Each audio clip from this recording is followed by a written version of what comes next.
नमस्कार, good morning India में आपका स्वागत है। मैं हूं अदिति राजपूत और मेरे साथ हैं जया कौशिक। शुरुआत हम उत्तर प्रदेश से कर रहे हैं। कल गोरखनाथ मंदिर के बाहर हलचल मच गई जब एक शख्स ने पुलिस वालों पर हमला किया, जिसमें 2 पुलिस वाले घायल हो गए। हमलावर IIT ग्रेजुएट है और उसने मंदिर में घुसने की भी कोशिश की। पुलिस का कहना है कि आतंकी हमले की आशंका से इनकार नहीं किया जा सकता। सरकार ने इस मामले में जांच के आदेश भी दे दिए हैं। जो CCTV फुटेज सामने आया है उसमें दिख रहा है कि एक शख्स पुलिस वालों पर हमला करता हुआ दिखा है और मंदिर के नजदीक दीवार से भागते हुए ये आता है और पुलिस वालों को गिराकर उन पर हमला करता है, जिसने कहीं ना कहीं उस वक्त स्थिति को काफी तनावपूर्ण बना दिया था।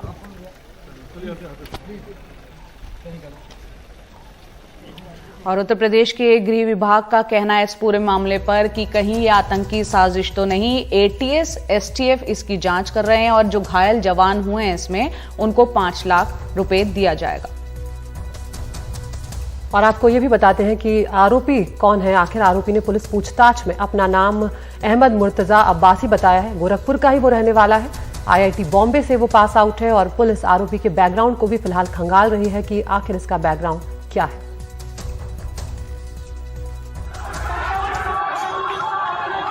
पहले से ही तनाव से भरे माहौल में पूर्वी यूपी के गोरखनाथ मंदिर के बाहर पुलिस वाले पर हमले का नाटकीय वीडियो। रविवार शाम यह हमला हुआ। मुख्यमंत्री योगी आदित्यनाथ इस मंदिर के मुख्य महंत हैं। पुलिस के मुताबिक आरोपी गोरखपुर का ही रहने वाला 29 साल का अहमद मुर्तजा अब्बासी नाम का एक शख्स है, जिसने 2015 में IIT बॉम्बे से ग्रेजुएशन किया है। वीडियो में दिख रहा है कि अब्बासी कटार जैसी कोई चीज लहरा रहा है और उन पुलिस वालों और दुकानदारों पर झड़प पड़ा है जो उसे पकड़ने की कोशिश कर रहे हैं। 2 पुलिस वाले घायल हुए, लेकिन दोनों अब ठीक हो रहे हैं। सोमवार शाम योगी आदित्यनाथ उनका हालचाल लेने अस्पताल पहुंचे। अभी हमले का मकसद साफ नहीं है, मगर यूपी पुलिस कहती है कि वो आतंक के अंदेशे से इनकार नहीं कर रही। पुलिस ने मुर्तजा पर हमले की कोशिश और सांप्रदायिक वैमनस्य बढ़ाने का आरोप लगाया है। उस व्यक्ति के पास से जो चीजें बरामद हुई हैं, वो उन चीजों को देख के लगता है कि एक गंभीर बड़ी साजिश की तैयारी थी और इसमें जैसा कि ACS होम साहब ने बताया कि हम लोग इस चीज से इनकार नहीं कर सकते कि आज के डेट में कि ये आतंकी घटना नहीं थी। अगर ये व्यक्ति अंदर प्रवेश कर जाता तो जहां आम व्यक्ति दर्शनार्थी वगैरह हैं उनको बहुत ही ज्यादा क्षति पहुंच सकती थी और स्थिति बेकाबू भी हो सकती थी। तो मौके पर मौजूद अधिकारियों ने बहुत ही संयम का परिचय देते हुए उसको गिरफ्तार किया है। मुर्तजा पर एक भीड़ पत्थर फेंकती नजर आ रही है, जिसे आखिरकार पकड़ लिया गया है। गोरखपुर अस्पताल में बीती रात उससे हुई पहली पूछताछ का ये वीडियो देखकर लग रहा है कि आरोपी पुलिस वालों के सवालों के अस्पष्ट जवाब दे रहा है।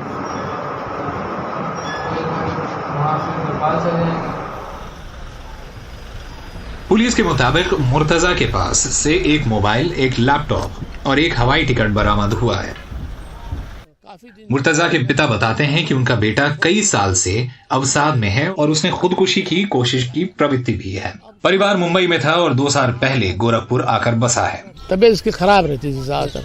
कभी कुछ काम करता था, 4 से 5 महीना काम नहीं करता था। तो अब क्या था कि ये डिप्रेशन कहता था कि मुझे डिप्रेशन नहीं, लेकिन फैक्ट यही है सुसाइड करने का उसका सुसाइड करने के लिए जी मतलब हाँ, तो वो सुसाइड ही करना, लेकिन उसको बोला था कि भाई सुसाइड जो है धर्म में सही नहीं है। उत्तर प्रदेश में गोरखनाथ मंदिर का जो महत्व है वो काफ़ी ऊंचा है, क्योंकि मुख्यमंत्री आदित्यनाथ उससे एसोसिएटेड है।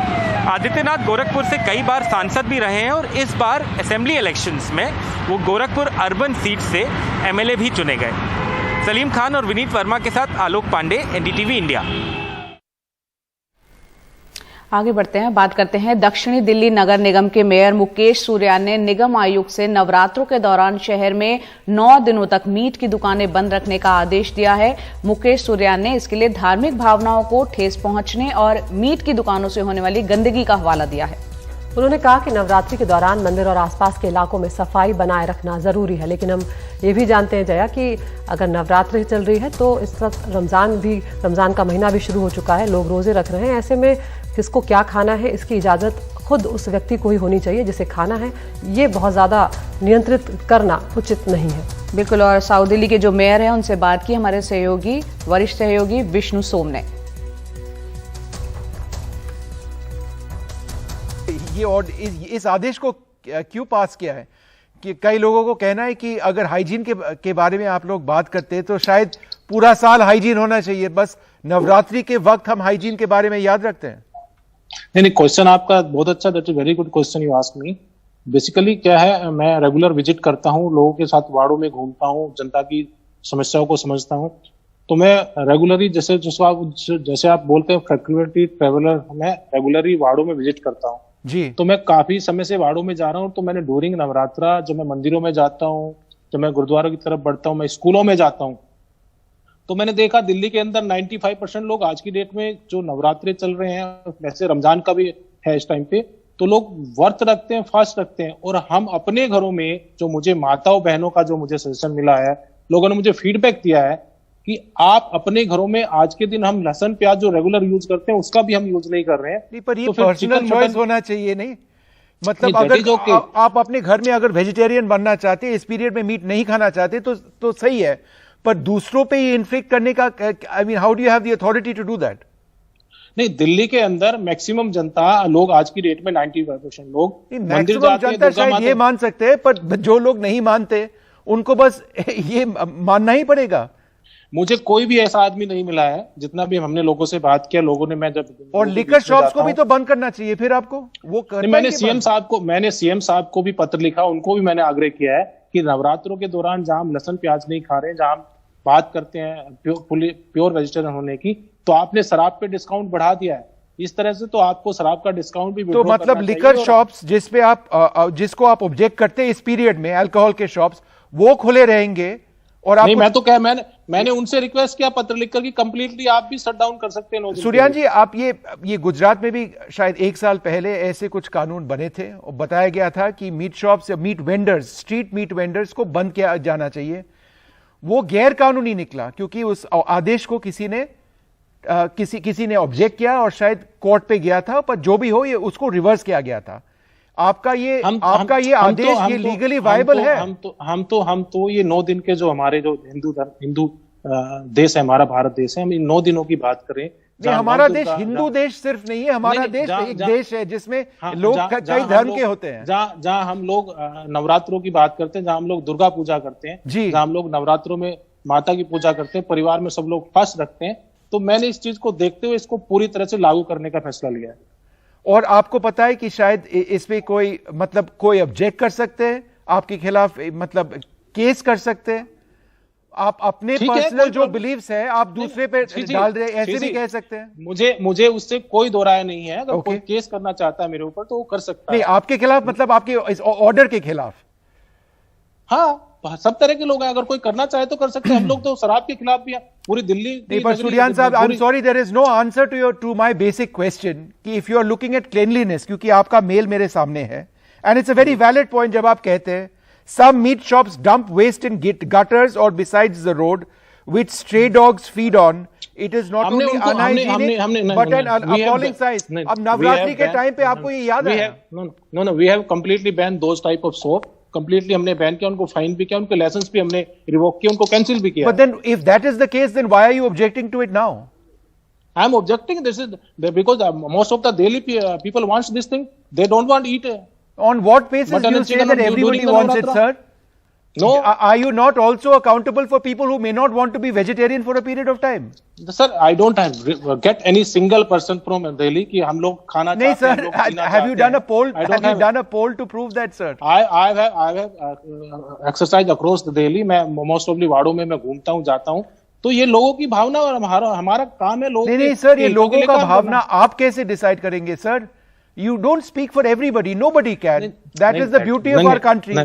If somebody wants to be vegetarian, they can be vegetarian. If somebody wants to be non-vegetarian, they can be non-vegetarian. If somebody wants to consume alcohol, as long as there is no legal issue, I mean, there's no law and order issue. They can consume, or if they choose they don't want to consume, they will not consume. Sir, how can you decide for others, sir? Those who want to take alcohol, we are not going to force them कि आपको नहीं लेना है. हम किसी को force नहीं कर रहे हैं.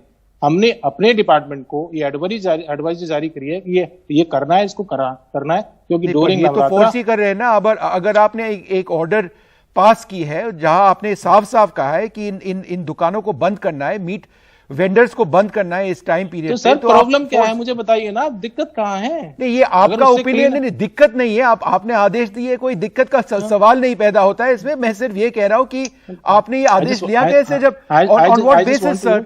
You don't speak for everybody's sentiment. What is the wrong in this? What is wrong in people having the right to their own choice? No, that is okay, but we are just asking for Navratra, not for regular. तो बहुत ज्यादा जवाब तो नहीं दे पा रहे हैं mayor साहब, लेकिन उन्होंने आदेश तो लागू कर ही दिया है. आगे बढ़ते हैं. यति नरसिंहानंद भड़काऊ भाषण मामले में जमानत पर है, लेकिन फिर भी वो बिना किसी खौफ के एक बार फिर से देश की राजधानी में भड़काऊ भाषण देते हुए नजर आए. और इतना ही नहीं, एक टीवी चैनल के संपादक ने भी मुस्लिमों के खिलाफ भाषण दिए. बिल्कुल, यहाँ पर भड़काऊ भाषण दिए गए हैं. दिल्ली पुलिस भी सवालों के घेरे में है. अब तक कोई गिरफ्तारी नहीं हुई है. बिना इजाजत के ये महापंचायत हुई, पुलिस की मौजूदगी में होती रही, यहाँ पर भड़काऊ भाषण दिए जाते रहे. और 5 पत्रकारों ने आरोप लगाया कि महापंचायत के दौरान उनके साथ बदसलूकी की गई. इस मामले में मामला दर्ज हुआ है. 2029 में भारत का प्रधानमंत्री मुसलमान होगा. बहुत लाइव हो गई ना. दिल्ली के बुराड़ी इलाके में रविवार को हुई इस हिंदू महापंचायत की मंजूरी दिल्ली पुलिस ने नहीं दी थी, लेकिन फिर भी दिल्ली पुलिस की ही मौजूदगी में 700 से 800 लोगों ने महापंचायत में भाग लिया. आरोप है कि मंच से धर्म विशेष के खिलाफ भड़काऊ भाषण दिए गए.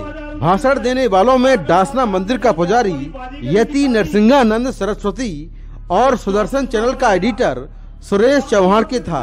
भाषण के वीडियो वायरल होने के बाद दोनों के खिलाफ दिल्ली पुलिस ने केस दर्ज कर लिया है. उधर एक मुसलमान ने कसम खाई कि जिस दिन इस देश का निजाम हमारे हाथ में होगा, हम इस मंदिर को तोड़ेंगे और दोबारा से मस्जिद बनाएंगे. और अगर इस भविष्य को बदलना चाहते हो तो मर्द बनो, मर्द बनो, मर्द बनो. और मर्द कौन होता है? जिसके हाथ में हथियार होता है वो मर्द होता है.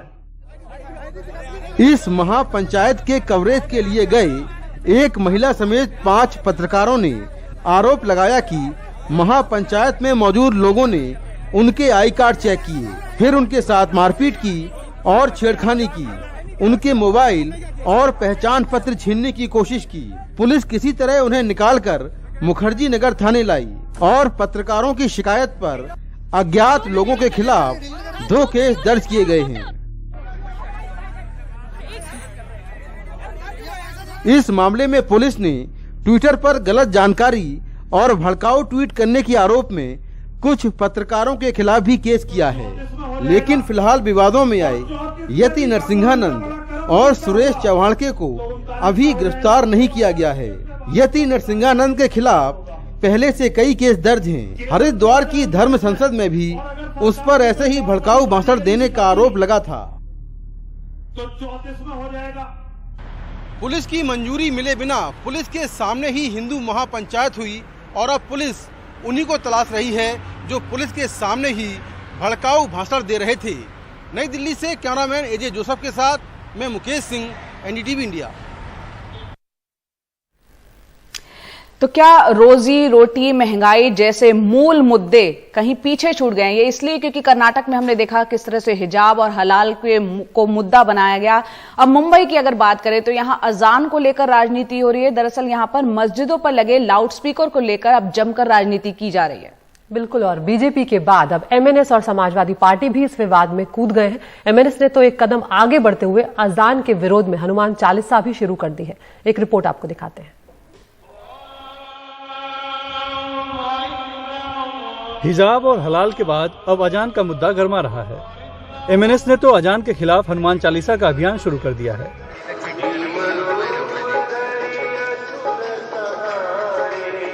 रविवार को मुंबई में एमएनएस कार्यकर्ताओं ने कई जगहों पर बड़े बड़े लाउडस्पीकर लगाकर हनुमान चालीसा का आयोजन किया, लेकिन पुलिस ने लाउडस्पीकर जब्त कर लिए. इसके बाद बीजेपी नेता मोहित कंबोज ने ट्वीट कर पुलिस से पूछा कि क्या मस्जिदों पर लगे लाउड स्पीकरों पर भी कार्रवाई होगी। गुढीपाडव्याच्या आणि नवीन वर्षाच्या आपल्याला सर्वांना मनपूर्वक हार्दिक शुभेच्छा। इससे ठीक एक दिन पहले ही एमएनएस प्रमुख राज ठाकरे ने शिवाजी पार्क की सभा में मस्जिदों पर लगे लाउड स्पीकर से ध्वनि प्रदूषण होने का आरोप लगाया था। पण या मशिदींवरती लागलेले भोंगे हे खाली उतरवावेच लागतील, या सरकारला हा निर्णय घ्यावाच लागेल।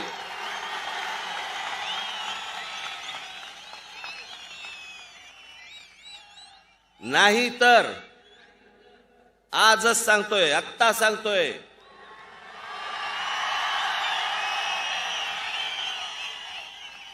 ज्या मशिदीच्या बाहेर हे भोंगे लागतील त्याच्या दुप्पट समोर स्पीकर लावायचे आणि हनुमान चालीसा लावायचा।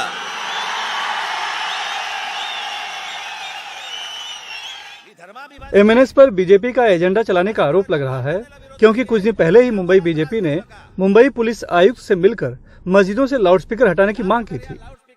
मस्जिदों के अजान के ऊपर लाउडस्पीकर तुरंत बंद कराए जाने चाहिए, ये हमने उनसे मांग की है और उन्होंने कहा है कि इसके बारे में अभी मैं कोई निर्णय नहीं दे पा रहा हूं, पर यदि आने वाले समय में इसका निर्णय नहीं किया हुआ तो सारा हिंदू समाज इसके बारे में आंदोलन करेगा।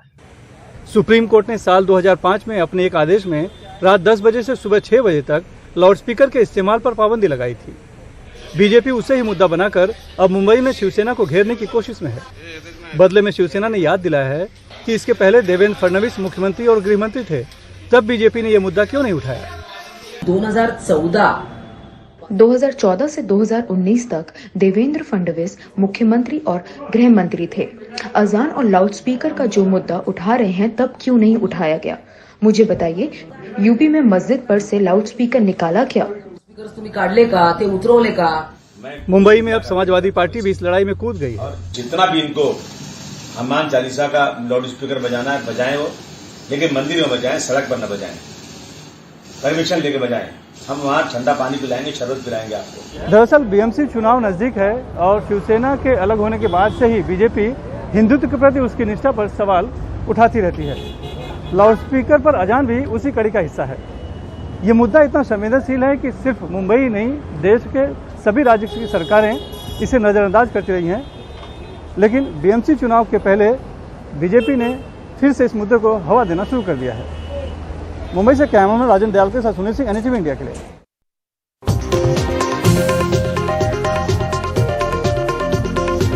दाम बढ़े हैं। 15 दिन में पेट्रोल डीजल 9.25 रुपए से ज्यादा महंगा हो गया है। आज फिर से कीमतों में 80 पैसे का इजाफा देखने को मिल रहा है। आम लोग बुरी तरह से त्रस्त हैं। महानगरों में सबसे ज्यादा मुंबई में पेट्रोल डीजल की कीमतें हैं। यहां पर पेट्रोल 119 रुपए 67 पैसे प्रति लीटर तक पहुंच चुका है।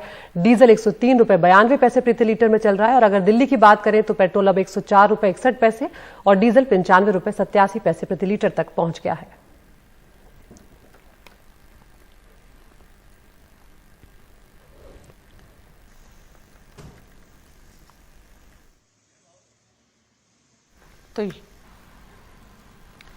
तो यहाँ पर हम देख रहे हैं किस तरह से दिल्ली में भी जो है 100 के पार हो चुका है, 104 रुपए 61 पैसे।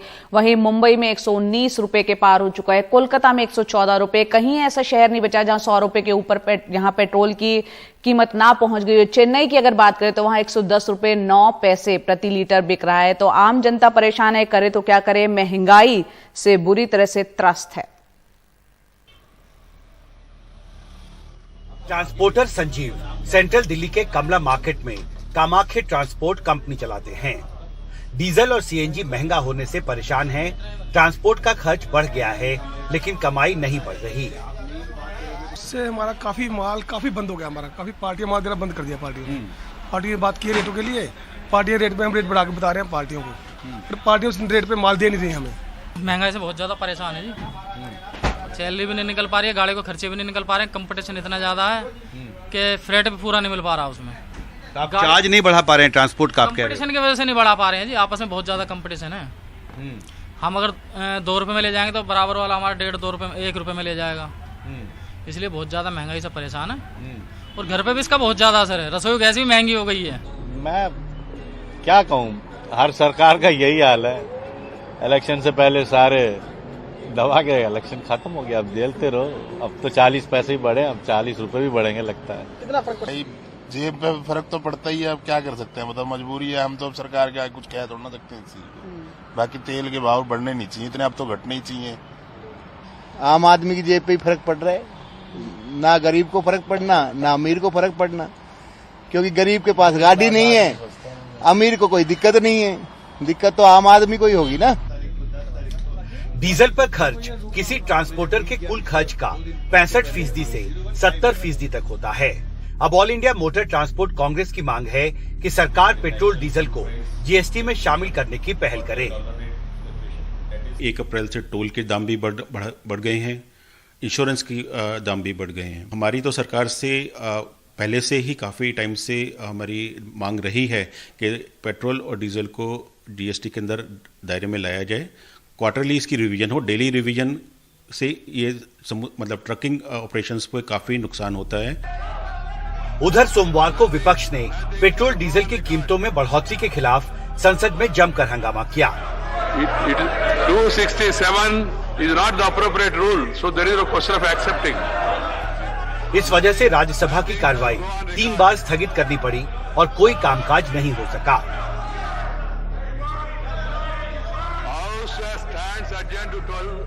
दिल्ली से हिमांशु शेखर, एनडीटीवी इंडिया।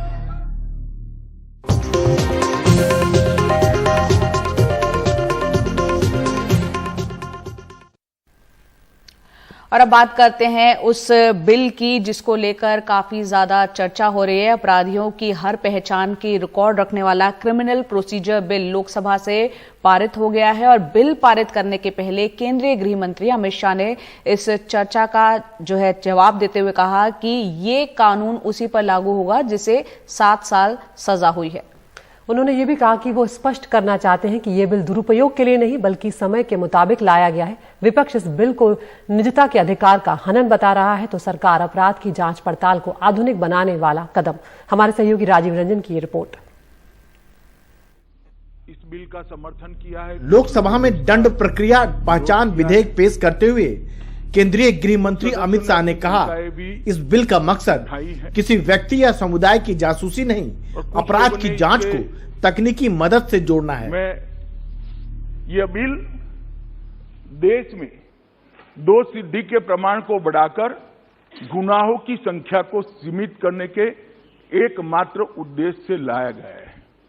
ये बिल एफआईआर को और आरोपों को दोष सिद्धि के माध्यम से जिन्होंने गुनाह किया है उसको सजा कराकर समाज में एक कठोर संदेश भेजने के लिए लाया गया है। इसीलिए 2014 में मोदी जी ने देश भर के पुलिस फोर्स के सामने स्मार्ट पुलिसिंग का एक कंसेप्ट रखा था। पूरी दुनिया डेटाबेस का। हालांकि इस बिल के बहुत सारे प्रावधानों पर विपक्ष सवाल खड़े कर रहे हैं। इस बिल में किसी आरोपी या सजायाफ्ता शख्स की पहचान के लिए उसके फिंगरप्रिंट, फुटप्रिंट, आंखों की पुतली, खून के नमूने, बायोमेट्रिक निशान, हस्ताक्षर आदि लिए जा सकते हैं और उन्हें 75 साल तक सुरक्षित रखा जा सकता है। समूचा विपक्ष इस बिल का जबरदस्त विरोध कर रहा है। करार दिया था। आज जो ये विधेयक आया है वो जो मूलभूत अधिकार हैं उन मूलभूत अधिकारों की अवमानना करता है। एनडीटीवी से बात करते हुए टीएमसी सांसद महुआ मोइत्रा ने इसे खतरनाक बिल बताया। जो नया जो बिल इन लोग ला रहे हैं ये उसको और भी डेंजरस और भी ड्रैकोनियन कर रहे हैं और कह रहे हैं कि हमारे जो आइरिस और रेटिना स्कैन है, आँख के फिंगरप्रिंट्स और बायोलॉजिकल जो डीएनए है वो और आपका बिहेवियरल जैसे सिग्नेचर सब कुछ ले सकता है। और हमारे यहाँ अभी डेटा प्रोटेक्शन एक्ट नहीं है। अगर बगैर डेटा प्रोटेक्शन एक्ट की तो ये आप क्या प्रोटेक्शन दे रहे सिटीजन्स को। और ये प्रिवेंटिव डिटेंशन में अगर किसी को आप अरेस्ट करें तो उनके लिए भी ये लागू है। अब इस बिल को राज्यसभा में पेश किया जाना है। विपक्ष के विरोध के बावजूद वहां भी पास होने में मुश्किल नहीं होनी चाहिए। की संख्या को सीमित करने के एकमात्र उद्देश्य से लाया गया है। इस बिल को लेकर सरकार का तर्क है कि इसके जरिए न केवल पुलिस को जांच में मदद मिलेगी बल्कि अपराधियों को भी सजा दिलाई जा सकेगी। वहीं विपक्ष का कहना है कि यह बिल संविधान और निजता के अधिकारों का हनन है। नई दिल्ली में संसद भवन से राजीव रंजन, एनडीटीवी इंडिया। आगे बढ़ते हैं। लखीमपुर खीरी मामले में सुप्रीम कोर्ट ने केंद्रीय गृह राज्य मंत्री के बेटे आशीष मिश्रा को जमानत देने के इलाहाबाद हाईकोर्ट के फैसले पर सवाल उठाते हुए पूछा कि हत्या के मामले में आखिर जमानत कैसे दी जा सकती है।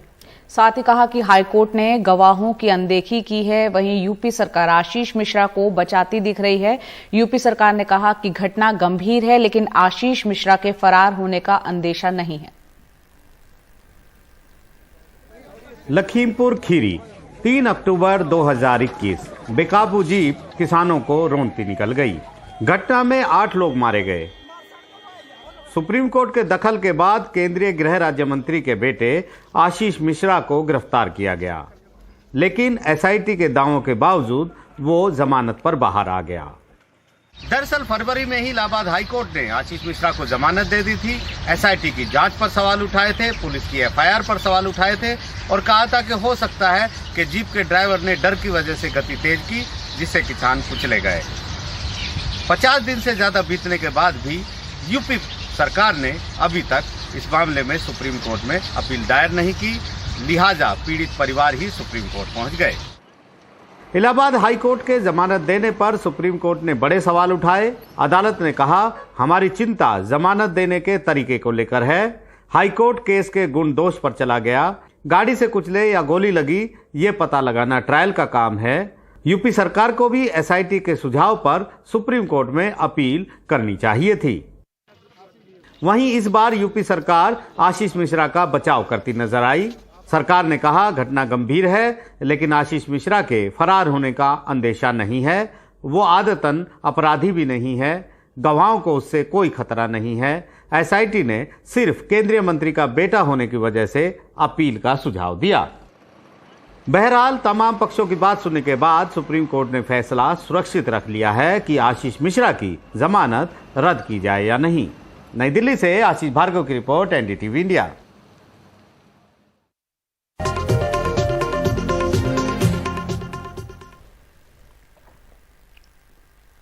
WHO ने संयुक्त राष्ट्र में कोवैक्सीन की सप्लाई पर रोक लगा दी है। ये फैसला उसने भारत बायोटेक के यूनिट में GMP यानी गुड मैन्युफैक्चरिंग प्रैक्टिस में पाई गई खामियों के बाद किया है। हालांकि WHO ने इस टीके की सेफ्टी और एफिकेसी यानी उसके असर पर कोई सवाल नहीं उठाया है। साथ ही कहा है कि जो देश कोवैक्सीन अपने देश में अपने नागरिकों को दे रहे हैं वो इसको जारी रख सकते हैं। बायोटेक ने कहा है कि वो हफ्ते भर में ये कमियां दूर कर लेगा। कोवैक्सीन बनाने वाली कंपनी भारत बायोटेक में निर्माण प्रक्रिया पर ठीक अमल न होने की वजह से विश्व स्वास्थ्य संगठन ने कोवैक्सीन की सप्लाई पर रोक लगा दी है। हालांकि उसने साफ किया कि शिकायत कोवैक्सीन से नहीं, कामकाज के तरीके से है। केंद्रीय स्वास्थ्य मंत्रालय के सूत्रों के मुताबिक विश्व स्वास्थ्य संगठन की टीम को यूनिट में 3 खामियां मिली, जो हफ्ते भर के भीतर दूर हो जाएंगी। इस बीच भारत बायोटेक ने WHO से कहा कि ये खामियां जब तक दूर नहीं होती वो कोवैक्सीन का निर्यात भी नहीं करेंगे। फिलहाल यूएन एजेंसीज भारत बायोटेक से टीके ले भी नहीं रही हैं। GMP यानी गुड मैन्युफैक्चरिंग प्रैक्टिस को लेकर WHO की एक SOP है, जिसे स्टैंडर्ड ऑपरेटिंग प्रोसीजर कहा जाता है। जो लोग SOP का पालन करते हैं, जो कंपनियां पालन करती है, उनको GMP सर्टिफिकेट दिया जाता है। ये अनिवार्य नहीं है, जो लेना चाहे ले, जो ना लेना चाहे ना ले। लेकिन जो दवा बनाने वाली कंपनी, डायग्नोस्टिक में डील करने वाली कंपनी, टीका बनाने वाली कंपनी विदेश में अपने प्रोडक्ट का निर्यात करना चाहती है, उनके लिए GMP सर्टिफिकेट अनिवार्य होता है। फिलहाल भारत बायोटेक ने अपने टीके के उत्पादन की रफ्तार भी कम करने की घोषणा कर दी है। वैसे WHO ने साफ किया है कि कोवैक्सीन टीके में कोई कमी नहीं। जो लोग या देश इसे लगवा रहे हैं वे जारी रख सकते हैं। नई दिल्ली से परिमल कुमार, एनडीटीवी इंडिया। पड़ोसी मुल्क पाकिस्तान की बात करते हैं, जहां के प्रधानमंत्री इमरान खान की सिफारिश पर नेशनल असेंबली को भंग करने के पाकिस्तान के राष्ट्रपति के फैसले के खिलाफ दायर याचिका पर आज फिर से सुप्रीम कोर्ट में वहां सुनवाई होगी। सुप्रीम कोर्ट की 5 जजों की बेंच इस मामले पर सुनवाई कर रही है। और इस बीच इमरान खान ने अपनी सरकार गिराने के लिए विदेशी साजिश का आरोप लगाते हुए नेशनल असेंबली के पास डी चौक और देश भर में विरोध प्रदर्शनों का आह्वान किया है। उन्होंने आरोप लगाया कि अमेरिका के दक्षिण और मध्य एशियाई मामलों के विदेश उपमंत्री डोनाल्ड लू ने पाकिस्तान के राजदूत असद माजिद के जरिए एक धमकी भरा संदेश भेजा था। इमरान खान ने इसे अपनी सरकार को गिराने की विदेशी साजिश बताया है और इसी आधार पर नेशनल असेंबली के डिप्टी स्पीकर ने इमरान सरकार के खिलाफ विपक्ष का अविश्वास प्रस्ताव रविवार को खारिज कर दिया था। और इस बीच रेडियो पाकिस्तान के हवाले से कहा गया है कि इमरान खान ने पाकिस्तान के पूर्व चीफ जस्टिस गुलजार अहमद के नाम का प्रस्ताव कार्यवाहक प्रधानमंत्री के तौर पर दिया है। अब पाकिस्तान के राष्ट्रपति की ओर से जारी आदेश में कहा गया कि कार्यवाहक प्रधानमंत्री का चुनाव होने तक इमरान खान प्रधानमंत्री के तौर पर रह सकते हैं। इस बीच पीएमएल नवाज के प्रमुख शहबाज शरीफ ने इमरान खान पर संविधान का उल्लंघन करने और पाकिस्तान में सिविल मार्शल लॉ लगाने का आरोप लगाया है।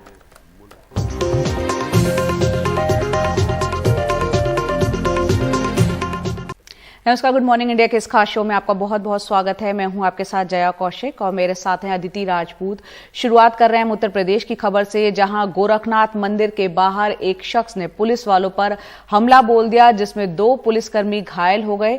और बताया जा रहा है कि ये जो हमलावर है वो IIT मुंबई का ग्रेजुएट है और उसके परिवार वालों का हालांकि ये कहना है कि वो डिप्रेशन का शिकार था।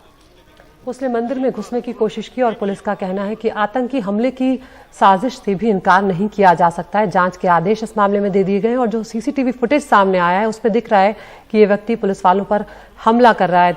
उसके बाद मुख्यमंत्री योगी आदित्यनाथ भी घायल पुलिस वालों से मिलने पहुंचे हैं और उसे गिरफ्तार कर उससे भी पूछताछ की जा रही है।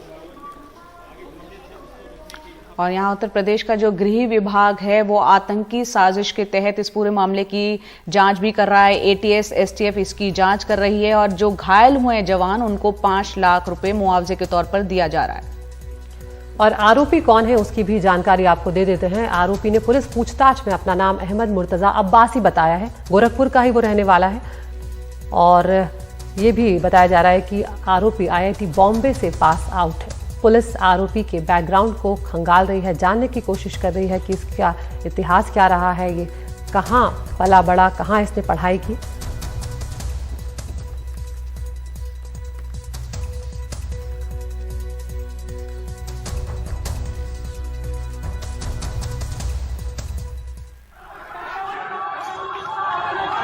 पहले से ही तनाव से भरे माहौल में पूर्वी यूपी के गोरखनाथ मंदिर के बाहर पुलिस वाले पर हमले का नाटकीय वीडियो।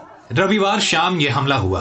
मुख्यमंत्री योगी आदित्यनाथ इस मंदिर के मुख्य महंत हैं।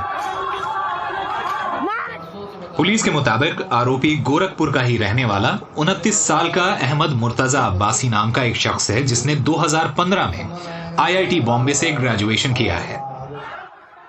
वीडियो में दिख रहा है कि अब्बासी कटार जैसी कोई चीज लहरा रहा है और उन पुलिस वालों और दुकानदारों पर झड़प पड़ा है जो उसे पकड़ने की कोशिश कर रहे हैं। 2 पुलिस वाले घायल हुए लेकिन दोनों अब ठीक हो रहे हैं। सोमवार शाम योगी आदित्यनाथ उनका हालचाल लेने अस्पताल पहुंचे।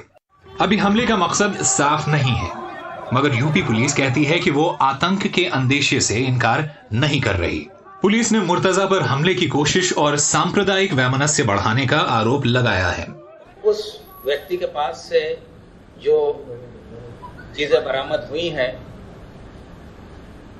वो उन चीजों को देख के लगता है कि एक गंभीर बड़ी साजिश की तैयारी थी और इसमें जैसा कि ACS सोम साहब ने बताया कि हम लोग इस चीज से इनकार नहीं कर सकते कि आज के डेट में ये आतंकी घटना नहीं थी। अगर ये व्यक्ति अंदर प्रवेश कर जाता तो जहां आम व्यक्ति दर्शनार्थी वगैरह हैं उनको बहुत ही ज्यादा क्षति पहुंच सकती थी और स्थिति बेकाबू भी हो सकती थी।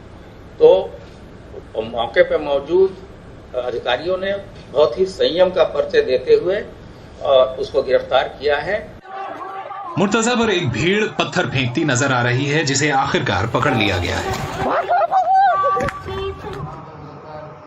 गोरखपुर अस्पताल में बीती रात उससे हुई पहली पूछताछ का ये वीडियो देखकर लग रहा है कि आरोपी पुलिस वालों के सवालों के अस्पष्ट जवाब दे रहा है।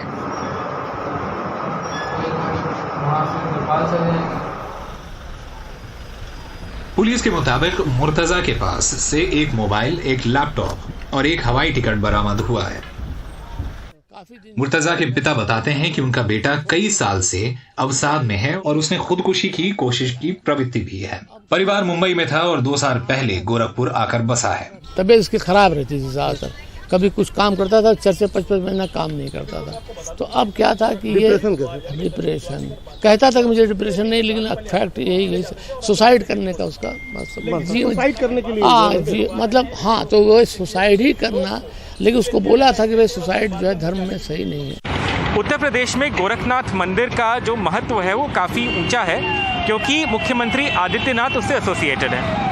आदित्यनाथ गोरखपुर से कई बार सांसद भी रहे हैं और इस बार असेंबली इलेक्शंस में वो गोरखपुर अर्बन सीट से एमएलए भी चुने गए। सलीम खान और विनीत वर्मा के साथ आलोक पांडे, एनडीटीवी इंडिया। तो चैत्र नवरात्रि चल रही है और रमजान का महीना भी शुरू हो चुका है, लेकिन इस बीच मीट की दुकानों को लेकर विवाद गर्मा गया है।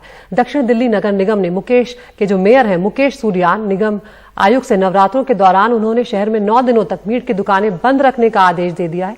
मुकेश सूर्यान ने इसके लिए धार्मिक भावनाओं को ठेस पहुंचने और मीट की दुकानों से होने वाली गंदगी का हवाला दिया है। हालांकि गंदगी का इतना ही ख्याल है तो साल भर के लिए भी क्यों आदेश उन्होंने दिया, क्यों नवरात्र के मौके और खासतौर से रमजान चल रहे इस दौरान ये आदेश दिया गया, इस पर भी सवाल उठते हैं। बहरहाल उन्होंने कहा कि नवरात्रि के दौरान मंदिर और आसपास के इलाकों में सफाई बनाए रखना जरूरी है। उन्होंने तो यहां तक बयान दे दिया है कि दिल्ली में 99% घरों में लहसुन और प्याज नहीं खाई जाती है। तो ऐसे बयान यहां पर साउथ दिल्ली के मेयर ने दिए हैं।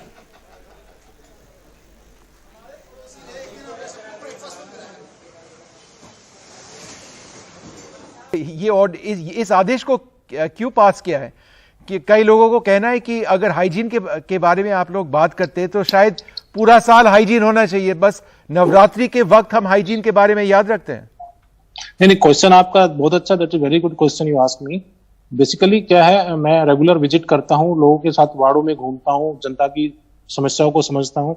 तो मैं रेगुलरली जैसे आप बोलते हैं फ्रीक्वेंटली ट्रेवलर, मैं रेगुलरली वार्डों में विजिट करता हूँ जी। तो मैं काफी समय से वार्डों में जा रहा हूँ। तो मैंने ड्यूरिंग नवरात्रा जब मैं मंदिरों में जाता हूँ, जब मैं गुरुद्वारों की तरफ बढ़ता हूँ, मैं स्कूलों में जाता हूँ, तो मैंने देखा दिल्ली के अंदर 95% लोग आज की डेट में जो नवरात्रे चल रहे हैं, वैसे रमजान का भी है इस टाइम पे, तो लोग व्रत रखते हैं, फास्ट रखते हैं। और हम अपने घरों में जो मुझे माताओं बहनों का जो मुझे सजेशन मिला है, लोगों ने मुझे फीडबैक दिया है कि आप अपने घरों में आज के दिन हम लहसुन प्याज जो रेगुलर यूज करते हैं उसका भी हम यूज नहीं कर रहे हैं। नहीं, पर ये तो पर्सनल चॉइस होना चाहिए नहीं, मतलब अगर आप अपने घर में अगर वेजिटेरियन बनना चाहते हैं, इस पीरियड में मीट नहीं खाना चाहते तो सही है, पर दूसरों पे ये इन्फ्लिक्ट करने का, I mean how do you have the authority to do that?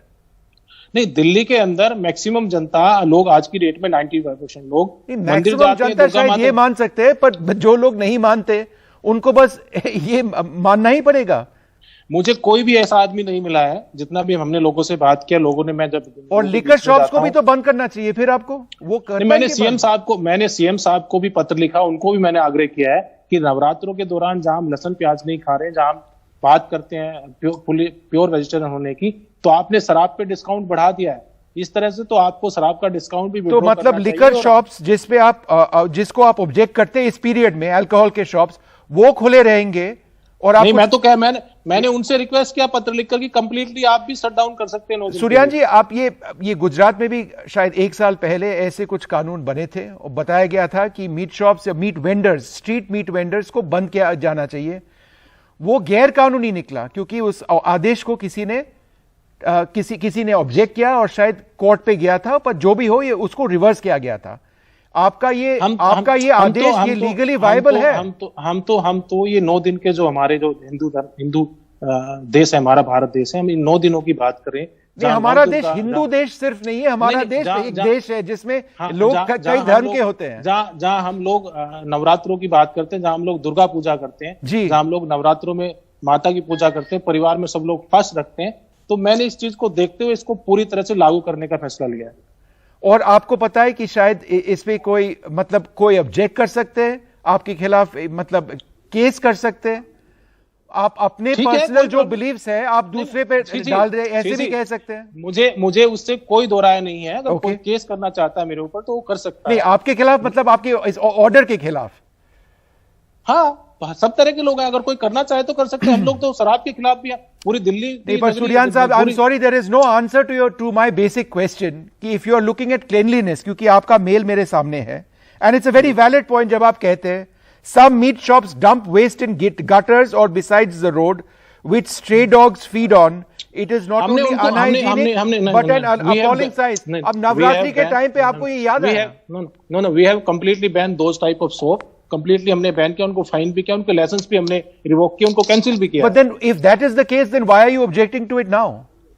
I am objecting. This is because most of the Delhi people wants this thing. They don't want to eat. On what basis do you say that everybody wants it, sir? No. Are you not also accountable for people who may not want to be vegetarian for a period of time? Sir, I don't get any single person from Delhi कि हम लोग खाना नहीं sir, have you done a poll? Have you done a poll to prove that, sir? I have exercised across the Delhi. मैं most of the वार्डों में मैं घूमता हूँ, जाता हूँ. तो ये लोगों की भावना और हमारा काम है लोगों नहीं सर, ये लोगों का भावना आप कैसे डिसाइड करेंगे sir? You don't speak for everybody. Nobody can. That is the beauty of our country. If somebody wants to be vegetarian, they can be vegetarian. If somebody wants to be non-vegetarian, they can be non-vegetarian. If somebody wants to consume alcohol, as long as there is no legal issue, I mean there is no law and order issue, they can consume. Or if they choose they don't want to consume, they will not consume. Sir, how can you decide for others, sir? Those who want to take alcohol, we are not going to force them कि आपको नहीं लेना है. हम किसी को force नहीं कर रहे हैं. हमने अपने डिपार्टमेंट को ये एडवाइस जारी करी है कि ये करना है, इसको करना है, क्योंकि ड्यूरिंग नवरात्रा तो फोर्स ही कर रहे हैं ना. अगर आपने एक ऑर्डर पास की है जहां आपने साफ कहा है कि इन दुकानों को बंद करना है, मीट वेंडर्स को बंद करना है इस टाइम पीरियड तो सर प्रॉब्लम क्या है मुझे बताइए ना, दिक्कत कहाँ है? नहीं, ये आपका ओपिनियन नहीं, दिक्कत नहीं है. आपने आदेश दिए, कोई दिक्कत का सवाल नहीं पैदा होता है इसमें. मैं सिर्फ ये कह रहा हूं कि आपने ये आदेश लिया कैसे, जब on what basis sir? You don't speak for everybody's sentiment. What is the wrong in this? What is wrong in people having the right to their own choice? No, that is okay, but we are just asking for Navratra, not for regular. तो south Delhi के mayor को सुना, उनके पास बहुत सी बातों के कोई जवाब नहीं थे. बहरहाल रुक करते हैं अब अगली खबर का. यति नरसिंहानंद भड़काऊ भाषण मामले में जमानत पर है, लेकिन फिर भी वो बिना किसी खौफ के एक बार फिर देश की राजधानी में भड़काऊ भाषण देते हुए नजर आए. इतना ही नहीं, एक टीवी चैनल के संपादक ने भी मुसलमानों के खिलाफ भड़काऊ भाषण दिए. दिल्ली पुलिस भी सवालों के घेरे में है. अब तक केस दर्ज होने के बाद कोई गिरफ्तारी नहीं हुई है. उधर 5 पत्रकारों ने महापंचायत में उनके साथ बदसलूकी का आरोप लगाया है. 2029 में भारत का प्रधानमंत्री मुसलमान होगा. बहुत लाइव हो गए हैं. दिल्ली के बुराड़ी इलाके में रविवार को हुई इस हिंदू महापंचायत की मंजूरी दिल्ली पुलिस ने नहीं दी थी, लेकिन फिर भी दिल्ली पुलिस की ही मौजूदगी में 700 से 800 लोगों ने महापंचायत में भाग लिया. आरोप है कि मंच से धर्म विशेष के खिलाफ भड़काऊ भाषण दिए गए. भाषण देने वालों में डासना मंदिर का पुजारी यति नरसिंहानंद सरस्वती और सुदर्शन चैनल का एडिटर सुरेश चौहान के था. भाषण के वीडियो वायरल होने के बाद दोनों के खिलाफ दिल्ली पुलिस ने केस दर्ज कर लिया है. उधर एक मुसलमान ने कसम खाई कि जिस दिन इस देश का निजाम हमारे हाथ में होगा, हम इस मंदिर को तोड़ेंगे और दोबारा से मस्जिद बनाएंगे. और अगर इस भविष्य को बदलना चाहते हो तो मर्द बनो. और मर्द कौन होता है? जिसके हाथ में हथियार होता है वो मर्द होता है. इस महापंचायत के कवरेज के लिए गए एक महिला समेत 5 पत्रकारों ने आरोप लगाया कि महापंचायत में मौजूद लोगों ने उनके आई कार्ड चेक किए, फिर उनके साथ मारपीट की और छेड़खानी की. उनके मोबाइल और पहचान पत्र छीनने की कोशिश की. पुलिस किसी तरह उन्हें निकालकर मुखर्जी नगर थाने लाई और पत्रकारों की शिकायत पर अज्ञात लोगों के खिलाफ 2 केस दर्ज किए गए हैं. इस मामले में पुलिस ने ट्विटर पर गलत जानकारी और भड़काऊ ट्वीट करने के आरोप में कुछ पत्रकारों के खिलाफ भी केस किया है. लेकिन फिलहाल विवादों में आए यति नरसिंहानंद और सुरेश चौहान को अभी गिरफ्तार नहीं किया गया है. यति नरसिंहानंद के खिलाफ पहले से कई केस दर्ज हैं. हरिद्वार की धर्म संसद में भी उस पर ऐसे ही भड़काऊ भाषण देने का आरोप लगा था. तो 34 में हो जाएगा. पुलिस की मंजूरी मिले बिना पुलिस के सामने ही हिंदू महापंचायत हुई और अब पुलिस उन्हीं को तलाश रही है जो पुलिस के सामने ही भड़काऊ भाषण दे रहे थे. नई दिल्ली से कैमरामैन एजे जोसेफ के साथ मैं मुकेश सिंह, एनडीटीवी इंडिया. तो एक के बाद एक कई ऐसी खबरें आ रही हैं जो परेशान करती हैं, जो हमारे सामाजिक ताने बाने को चोट पहुंचाती हैं। कर्नाटक की अगर बात करें हम तो वहां पर हिजाब और हलाल का मुद्दा जो था उसे बनाया गया और अब महाराष्ट्र में मुंबई में अजान को लेकर राजनीति हो रही है। यहां पर मस्जिदों पर लगे जो लाउडस्पीकर्स हैं उनको लेकर राजनीति शुरू हो गई है। बिल्कुल, यहाँ इस पर जमकर राजनीति इस वक्त हो रही है। बीजेपी के बाद अब एमएनएस और समाजवादी पार्टी भी इस विवाद में कूद गई है। एमएनएस तो एक कदम और आगे बढ़ते हुए अजान के विरोध में हनुमान चालीसा उसने शुरू कर दी है।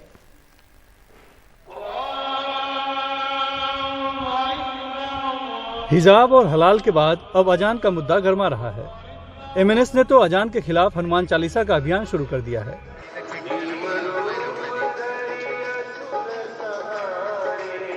रविवार को मुंबई में एमएनएस कार्यकर्ताओं ने कई जगहों पर बड़े बड़े लाउडस्पीकर लगाकर हनुमान चालीसा का आयोजन किया, लेकिन पुलिस ने लाउडस्पीकर जब्त कर लिए।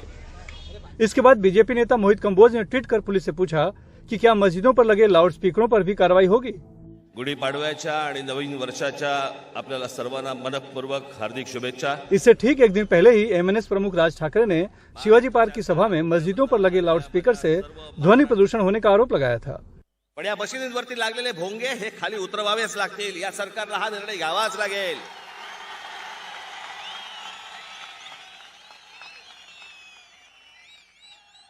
नाही तर आजच सांगतोय, आत्ता सांगतोय,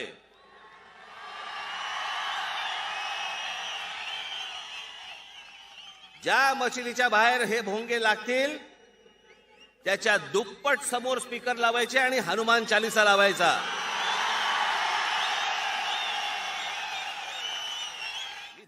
एमएनएस पर बीजेपी का एजेंडा चलाने का आरोप लग रहा है, क्योंकि कुछ दिन पहले ही मुंबई बीजेपी ने मुंबई पुलिस आयुक्त से मिलकर मस्जिदों से लाउडस्पीकर हटाने की मांग की थी।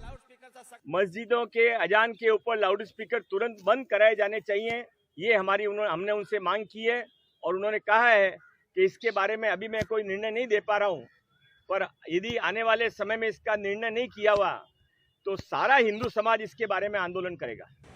सुप्रीम कोर्ट ने साल 2005 में अपने एक आदेश में रात 10 बजे से सुबह 6 बजे तक लाउडस्पीकर के इस्तेमाल पर पाबंदी लगाई थी। बीजेपी उसे ही मुद्दा बनाकर अब मुंबई में शिवसेना को घेरने की कोशिश में है। बदले में शिवसेना ने याद दिलाया है कि इसके पहले देवेंद्र फडणवीस मुख्यमंत्री और गृह मंत्री थे, तब बीजेपी ने यह मुद्दा क्यों नहीं उठाया। 2014 से 2019 तक देवेंद्र फडणवीस मुख्यमंत्री और गृह मंत्री थे। अजान और लाउडस्पीकर का जो मुद्दा उठा रहे हैं तब क्यों नहीं उठाया गया, मुझे बताइए। यूपी में मस्जिद पर से लाउडस्पीकर निकाला क्या? मुंबई में अब समाजवादी पार्टी भी इस लड़ाई में कूद गई है। जितना भी इनको हनुमान चालीसा का लाउडस्पीकर बजाना है बजाएं वो, लेकिन मंदिर में बजाएं, सड़क पर न बजाएं, परमिशन लेके बजाएं। हम वहाँ ठंडा पानी पिलाएंगे, शरबत पिलाएंगे आपको। दरअसल बीएमसी चुनाव नजदीक है और शिवसेना के अलग होने के बाद से ही बीजेपी हिंदुत्व के प्रति उसकी निष्ठा पर सवाल उठाती रहती है। लाउडस्पीकर पर अजान भी उसी कड़ी का हिस्सा है। ये मुद्दा इतना संवेदनशील है कि सिर्फ मुंबई ही नहीं, देश के सभी राज्य की सरकारें इसे नज़रअंदाज करती रही हैं। लेकिन बीएमसी चुनाव के पहले बीजेपी ने फिर से इस मुद्दे को हवा देना शुरू कर दिया है। मुंबई से कैमरामैन राजन दयाल के साथ सुनील सिंह, एनडीटीवी इंडिया के लिए।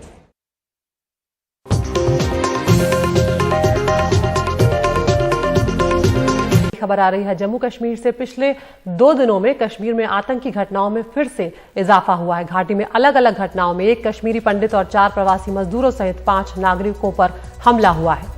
कल शाम शोपियां जिले में एक कश्मीरी पंडित दुकानदार बालकृष्ण को उसके घर के बाहर गोली मार दी गई। घायल कश्मीरी पंडित का अस्पताल में इस वक्त इलाज चल रहा है। इससे पहले पुलवामा में भी 2 प्रवासी मजदूरों पर हमला किया गया था।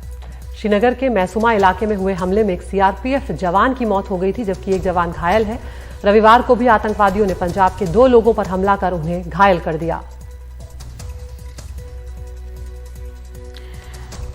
तो यहाँ पर हम लगातार देख रहे हैं किस तरह से इन हमलों में इजाफा हुआ है। खास तौर से बीते 24 घंटे में चौथा हमला है और प्रवासी मजदूरों को भी निशाने पर लिया गया है। एक तरफ जहां हम सुन रहे थे किस तरह से पूर्वोत्तर के राज्य में एफ्स्पा कई इलाकों से हटाया जा रहा है और ये मांग जम्मू कश्मीर में भी उठ रही थी। जो आर्म फोर्सेस को स्पेशल पावर एक्ट के तहत एक विशेष शक्तियां मिली हुई है, वहां पर भी उनको कम करने की मांग उठ रही थी। लेकिन इस तरह की घटनाएं अगर बढ़ती हैं, हमले बढ़ते हैं, ऐसे में उस मांग को भी, उसकी भी समीक्षा वक्त वक्त पे की जाती पहले भी रही है और अब भी की जाती रहेगी। नजीर मसूदी श्रीनगर में हमारे साथ हमारे सहयोगी जुड़ रहे हैं। नजीर, 24 घंटे में चौथा हमला, क्या कुछ जानकारी मिल रही है इन हमलों से जुड़ी हुई? पुलिस क्या कह रही है और साथ ही जो शख्स है बालकृष्ण, उसकी हालत कैसी है, क्या क्या जानकारियां? जी, बालकृष्ण की हालत जो खतरे से बाहर बताई जाती है, उसका इलाज कल से अस्पताल में किया जा रहा है। उस पे 2 गोलियां लगी हैं, जो एक बिल्कुल टारगेट अटैक था। ये कल शाम को कश्मीरी पंडित, एक शॉपकीपर है ये बालकृष्ण, शोपिया जिले में, उस पे हमला हुआ। वो कि वहां सुरक्षा भी है, जहां कश्मीरी पंडित या माइनॉरिटीज जहां कश्मीर घाटी में रहती है वहां सुरक्षा के पुख्ता इंतजाम है। लेकिन उसके बावजूद भी इस तरह का एक टारगेट अटैक हुआ।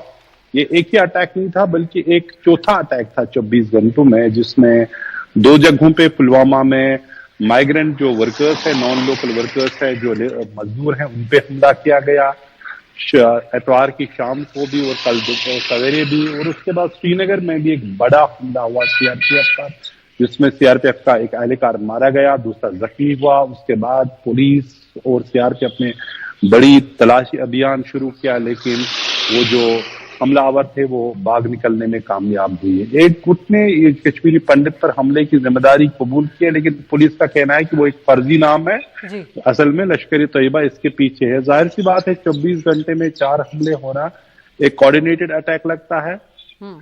जो स्थिति को खराब करने की कोशिश की जा रही है। एक तरफ सुरक्षा फोर्स या पुलिस पिछले जो कई सालों से हर दिन ये दावा करे सिचुएशन ठीक हो रही है, और आज वो उनका ये भी कहना है कि मिलिटेंसी का ग्राफ जो बहुत ही कम हुआ है। लेकिन इसके बावजूद इस तरह के हमले उस जैसे जो दावों की को सही नहीं करार दिया जा सकता है, क्योंकि जब आप मिलिटेंट मारे या मिलिटेंटों को गिरफ्तार करें या उनके सहयोगियों को गिरफ्तार करें, उसके बावजूद इस तरह के हमले होते रहे तो कहीं न कहीं खामी है। लेकिन इस तरह का खमियाजा आम लोगों को जो है भुगतना पड़ रहा है। और जैसे यहाँ पर आपसे ये भी जानना चाहेंगे कि पहले भी हमने देखा था कि नॉन कश्मीरियों को निशाना बनाया गया था और उसमें से कई लोग ऐसे थे जो 10, 12, 15 सालों से यहाँ पर आकर बस गए थे और अपनी रोजी रोटी चला रहे थे।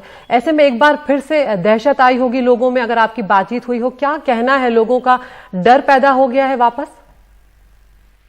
देखिए, हम इस डर से शायद इस पूरे जो लोग कश्मीर में जो है डर से 30 साल में रह रहे हैं, शायद डर की जिंदगी है कहीं न कहीं। लेकिन जिस तरह निर्दोष लोगों को चुन चुन कर, चाहे उनकी मजहबी शनाख्त हो या और कोई शनाख्त, उस तरह निशाना बनाना सबसे बड़ी जो है चैलेंज है सिक्योरिटी फोर्स। इसको कैसे कम किया जाए, इनको कैसे खत्म किया जाए। मिलिटेंटों का मारना इसका शायद हल नहीं है, क्योंकि सिर्फ वो हल नहीं है, क्योंकि अगर मिलिटेंट मारना ही हल होता तो शायद 1990 में ही ये खत्म हुआ होता। तो सिक्योरिटी ही चैलेंज नहीं है, बल्कि किस तरह से इस पूरे मसले का हल किया जाए ताकि कोई निर्दोष न मारा जाए, ताकि सिक्योरिटी फोर्स से हमला न हो जाए। ये होता रहा है 30 साल से, और जब पिछले 3-4 साल से केंद्र सरकार के डायरेक्ट कंट्रोल में जम्मू कश्मीर है, वो कहते हैं कि बिल्कुल 0 टॉलरेंस है टुवर्ड्स मिलिटेंसी या आतंक या उनके इकोसिस्टम के। उसके बावजूद भी सब कुछ होना अपने आप में एक बड़ा चैलेंज है प्रशासन के लिए, सरकार के लिए या सिक्योरिटी फोर्सेस के लिए। सबसे बड़ी बात है कि इस तरह निर्दोष लोग जो यहाँ अपना रोजी रोटी कमाने के लिए आते हैं, उनको क्यों निशाना बनाया जाता है? क्या खता है उनकी, क्या गुनाह है उनका कि उस गुनाह की सजा उनको दी जा रही है? वो सिर्फ अपना रोजी रोटी कमाने के लिए आ रहे हैं और उनको अक्सर टारगेट किया जा रहा है। जी, उनको अक्सर यहाँ पर हम देखा इन आतंकी हमलों में उनको टारगेट किया जा रहा है, जो अपना घर बार छोड़कर रोजी रोटी कमाने के लिए जम्मू कश्मीर पहुंचे हैं। ऐसे में आपको हम बता रहे हैं कि 24 घंटे में 4 आतंकी हुए हैं। पुलवामा में 2 मजदूरों पर यहाँ पर हमला हुआ है। इसके अलावा आतंकियों के हमले में एक सीआरपीएफ जवान जो है वो शहीद हो गए हैं, एक घायल हो गए हैं।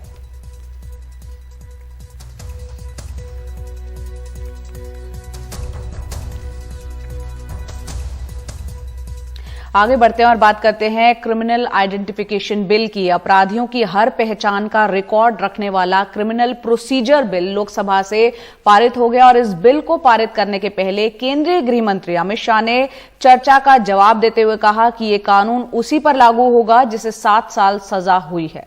उन्होंने कहा कि स्पष्ट करना चाहते हैं कि ये बिल दुरुपयोग के लिए नहीं बल्कि समय के मुताबिक लाया गया है, क्योंकि पुराना जो कानून था वो बहुत ज्यादा पुराना हो चुका था। और उधर विपक्ष जो है इस बिल को निजता के अधिकार का हनन बता रहा है, तो सरकार अपराध की जांच पड़ताल को आधुनिक बनाने वाला कदम बता रही है। एक रिपोर्ट। इस बिल का समर्थन किया है लोकसभा में दंड प्रक्रिया पहचान विधेयक पेश करते हुए केंद्रीय गृह मंत्री अमित शाह ने कहा, इस बिल का मकसद किसी व्यक्ति या समुदाय की जासूसी नहीं, अपराध की जांच को तकनीकी मदद से जोड़ना है। यह बिल देश में दोष सिद्धि के प्रमाण को बढ़ाकर गुनाहों की संख्या को सीमित करने के एकमात्र उद्देश्य से लाया गया है। ये बिल एफआईआर को और आरोपों को दोष सिद्धि के माध्यम से जिन्होंने गुनाह किया है उसको सजा कराकर समाज में एक कठोर संदेश भेजने के लिए लाया गया है। इसीलिए 2014 में मोदी जी ने देश भर के पुलिस फोर्स के सामने स्मार्ट पुलिसिंग का एक कंसेप्ट रखा था। पूरी दुनिया डेटाबेस का। हालांकि इस बिल के बहुत सारे प्रावधानों पर विपक्ष सवाल खड़े कर रहे हैं। इस बिल में किसी आरोपी या सजायाफ्ता शख्स की पहचान के लिए उसके फिंगरप्रिंट, फुटप्रिंट, आंखों की पुतली, खून के नमूने, बायोमेट्रिक निशान, हस्ताक्षर आदि लिए जा सकते हैं और उन्हें 75 साल तक सुरक्षित रखा जा सकता है। समूचा विपक्ष इस बिल का जबरदस्त विरोध कर रहा है। करार दिया था। आज जो ये विधेयक आया है वो जो मूलभूत अधिकार हैं उन मूलभूत अधिकारों की अवमानना करता है। एनडीटीवी से बात करते हुए टीएमसी सांसद महुआ मोइत्रा ने इसे खतरनाक बिल बताया। जो नया जो बिल इन लोग ला रहे हैं ये उसको और भी डेंजरस और भी ड्रैकोनियन कर रहे हैं और कह रहे हैं कि हमारे जो आइरिस और रेटिना स्कैन है, आँख के फिंगरप्रिंट्स और बायोलॉजिकल जो डीएनए है वो और आपका बिहेवियर जैसे सिग्नेचर सब कुछ ले सकता है। और हमारे यहाँ अभी डेटा प्रोटेक्शन एक्ट नहीं है। अगर बगैर डेटा प्रोटेक्शन एक्ट की तो ये आप क्या प्रोटेक्शन दे रहे सिटीजन्स को। और ये प्रिवेंटिव डिटेंशन में अगर किसी को आप अरेस्ट करें तो उनके लिए भी ये लागू है। अब इस बिल को राज्यसभा में पेश किया जाना है। विपक्ष के विरोध के बावजूद वहां भी पास होने में मुश्किल नहीं होनी चाहिए। की संख्या को सीमित करने के एकमात्र उद्देश्य से लाया गया है।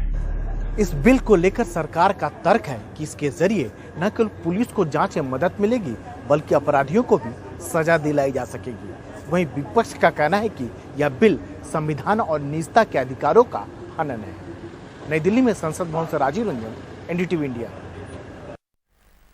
उधर उत्तर प्रदेश के लखीमपुर खीरी मामले में सुप्रीम कोर्ट ने केंद्रीय गृह राज्य मंत्री के बेटे आशीष मिश्रा को जमानत देने के इलाहाबाद हाईकोर्ट के फैसले पर सवाल उठाए और पूछा कि हत्या के मामले में जमानत कैसे दी जा सकती है। साथ ही कहा कि हाईकोर्ट ने गवाहों की अनदेखी की है। और वहीं यूपी सरकार आशीष मिश्रा को बचाती हुई दिख रही है। यूपी सरकार ने कहा कि घटना गंभीर है लेकिन आशीष मिश्रा के फरार होने का अंदेशा नहीं है। आइए देखते हैं रिपोर्ट। लखीमपुर खीरी 3 अक्टूबर 2021 बेकाबू जीप किसानों को रौंदती निकल गई। घटना में 8 लोग मारे गए। सुप्रीम कोर्ट के दखल के बाद केंद्रीय गृह राज्य मंत्री के बेटे आशीष मिश्रा को गिरफ्तार किया गया, लेकिन एसआईटी के दावों के बावजूद वो जमानत पर बाहर आ गया। दरअसल फरवरी में ही इलाहाबाद हाईकोर्ट ने आशीष मिश्रा को जमानत दे दी थी। एसआईटी की जांच पर सवाल उठाए थे, पुलिस की एफआईआर पर सवाल उठाए थे और कहा था कि हो सकता है कि जीप के ड्राइवर ने डर की वजह से गति तेज की, जिससे किसान कुचले गए। 50 दिन से ज्यादा बीतने के बाद भी यूपी सरकार ने अभी तक इस मामले में सुप्रीम कोर्ट में अपील दायर नहीं की, लिहाजा पीड़ित परिवार ही सुप्रीम कोर्ट पहुंच गए। इलाहाबाद हाईकोर्ट के जमानत देने पर सुप्रीम कोर्ट ने बड़े सवाल उठाए। अदालत ने कहा, हमारी चिंता जमानत देने के तरीके को लेकर है। हाईकोर्ट केस के गुण दोष पर चला गया। गाड़ी से कुचले या गोली लगी, ये पता लगाना ट्रायल का काम है। यूपी सरकार को भी एसआईटी के सुझाव पर सुप्रीम कोर्ट में अपील करनी चाहिए थी। वहीं इस बार यूपी सरकार आशीष मिश्रा का बचाव करती नजर आई। सरकार ने कहा घटना गंभीर है, लेकिन आशीष मिश्रा के फरार होने का अंदेशा नहीं है। वो आदतन अपराधी भी नहीं है, गवाहों को उससे कोई खतरा नहीं है। एसआईटी ने सिर्फ केंद्रीय मंत्री का बेटा होने की वजह से अपील का सुझाव दिया। बहरहाल तमाम पक्षों की बात सुनने के बाद सुप्रीम कोर्ट ने फैसला सुरक्षित रख लिया है कि आशीष मिश्रा की जमानत रद्द की जाए या नहीं। नई दिल्ली से आशीष भार्गव की रिपोर्ट, एनडीटीवी इंडिया।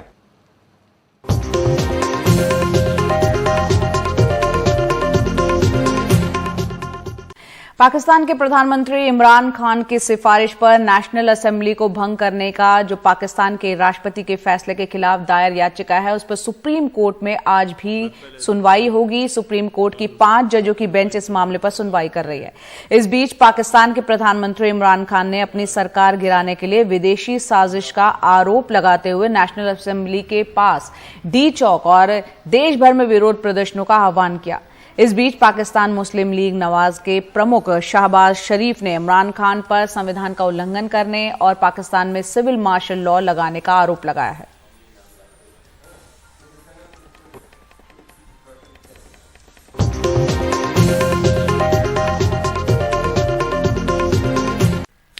दूसरी बार मुख्यमंत्री पद की शपथ लेने के बाद योगी सरकार एक्शन मोड में आ गई है। मुख्यमंत्री ने अधिकारियों के साथ बैठक में जीरो टॉलरेंस की बात कही थी। इसके बाद सख्त एक्शन लेते हुए औरैया और सोनभद्र के जिलाधिकारी, गाजियाबाद के एसएसपी को सस्पेंड कर दिया गया था। अब कुछ और जगहों से भी भ्रष्ट अधिकारियों पर एक्शन ले जाने की आवाज उठने लगी है। बीजेपी सांसद रामशंकर कठेरिया ने इटावा की डीएम पर भ्रष्टाचार का आरोप लगाते हुए सीएम योगी आदित्यनाथ से उनके खिलाफ एक्शन लेने की मांग की है। आपको बता दें कि इटावा मुलायम सिंह यादव और अखिलेश यादव का गृह जिला है, जहां से कठेरिया सांसद हैं।